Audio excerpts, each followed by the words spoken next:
warahmatullahi wabarakatuh. Baik, sebelumnya terima kasih rekan-rekan telah hadir di presentasi hari ini. Jadi hari ini kita akan memaparkan hasil dari PKM kami, yaitu hasil penelitian mengenai pengaruh inflasi terhadap daya beli di pasar Lebak Bulus. Oke, studi ini kami lakukan 1 bulan terakhir kemarin ya. Oke, baik, bisa dimulai dari Kak Jirhel terlebih dahulu, Kak. Oke, di poin pertama, kita menemukan bahwa dalam sebulan terakhir, harga seperti beras, minyak, dan rempah-rempah naik signifikan, terutama menjelang Ramadan dan Lebaran. Kenapa ini penting? Karena inflasi langsung terasa di pembukuan rumah tangga.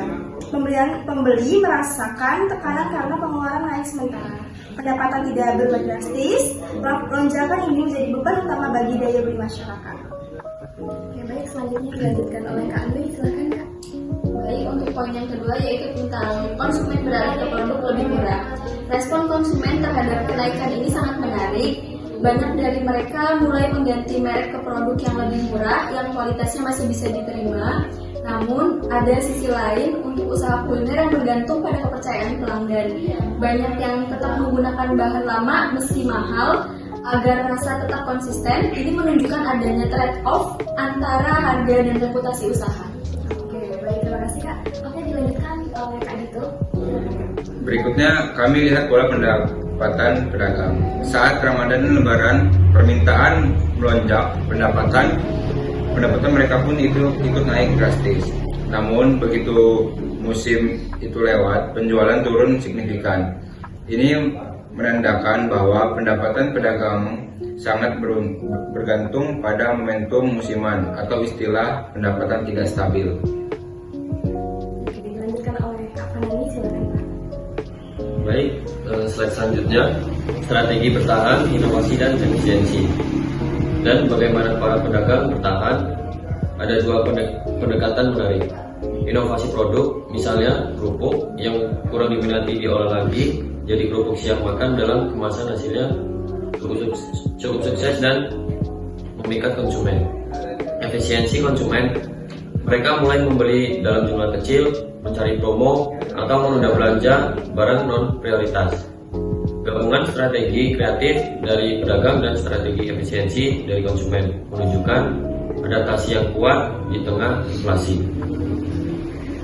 Oke, selanjutnya untuk inflasi dan perencanaan usaha UMKM akan dilanjutkan oleh Kak Jirhel. Kita masuk ke poin 5, pengaruh inflasi terhadap perencanaan usaha. Pedagang UMKM kini harus menyesuaikan harga jual, mengatur ulang stok, bahkan menunda investasi kecil. Semua harus dipikirkan ulang untuk bertahan dan dalam kondisi harga yang fluktuatif. Oke, baik. Selanjutnya untuk konsumen lebih rasional dan selektif itu akan disampaikan oleh Kak Andri.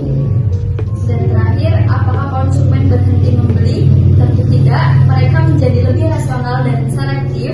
Kualitas dan harga kini menjadi dua pertimbangan utama dalam pilihan belanja, khususnya saat memenuhi kebutuhan pokok. Ini adalah adaptasi yang penting di tengah tekanan inflasi. Baik, silakan untuk Kak Fanani disampaikan kesimpulannya.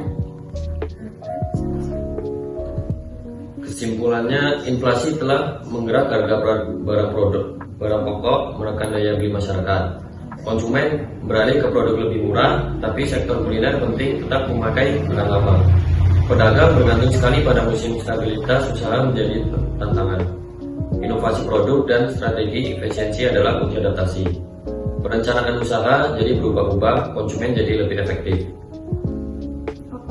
Jadi dengan memahami dinamika ini, kami berharap rekomendasi berikutnya bisa dipertimbangkan lagi bagi pedagang, terus inovasi produk-produk dan memanfaatkan promosi untuk menarik konsumen, kemudian bagi pembeli, bijak dalam mengatur prioritas belanja, dan bagi pemangku kebijakan, dukung stabilitas harga pokok lewat subsidi atau intervensi distribusi di momen krusial. Oke.